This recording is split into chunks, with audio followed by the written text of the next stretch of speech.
ওই তাহসানের একটা কথা ছিল না, পৃথিবীতে আমার কোনো ব্যক্তিগত মানুষ নেই। যারা আমার প্রিয় মানুষ ছিল তারাই আমাকে ভুল প্রমাণ করে দিয়ে গিয়েছে।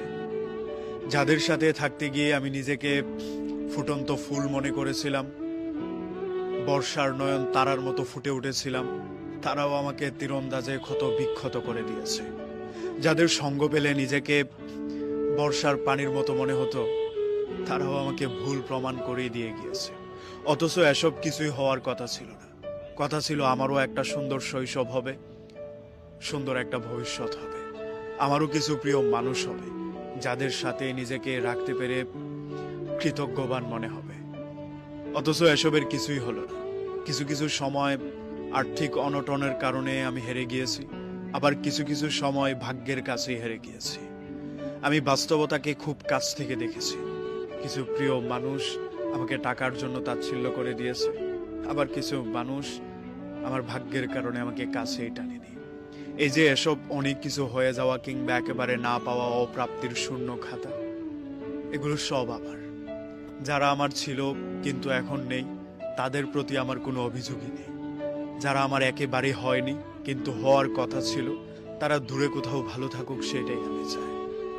যদি এটুকু ভালোই না চাইতে পারি, তাহলে তো আর ভালোবাসলাম না, তাহলে তো আর ভালো বন্ধু হলাম না। আমার যেসব বন্ধু বান্ধব শুধুমাত্র অকারণে আমাকে ছেড়ে গিয়েছে, তাদের মধ্যে বেশিরভাগই ছিল টাকা সম্পত্তিওয়ালা। তাদের সাথে মিলতে পারতাম না বলেই তারা আমাকে ছেড়ে গিয়েছে। এমন অনেক মানুষ ছিল যাদেরকে আমি ভীষণ রকম পছন্দ করতাম, প্রিয়দের তালিকায় তাদের নামও লিখিয়েছিলাম। কিন্তু আফসোস, হয় আমার চেহারার কারণে কিংবা ভাগ্যের কারণে তারা আমার কাছেই থাকেনি।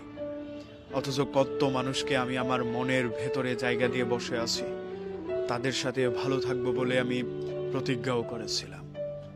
ভাগ্যের দুঃসহ কারণে আমি তাদের কাউকেই আমার কাছে পাইনি। তাদের কাউকে কাছে পাইনি বলে আমি অভিযোগ করছি না কিংবা অভিমানও করছি না। তারা তাদের মতো করে ভালো থাকবে, এটাই তো আমার কাম্য। কিন্তু এমনটা আমার সাথে না হইলেও পারত, এমনটা হওয়ার কথা ছিল না।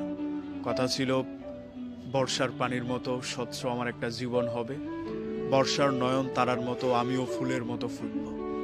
কিন্তু কই, তার কোনোটাই আমার ভাগ্যে হইল না, তার কোনোটাই আমার ভাগ্যে জুটল না।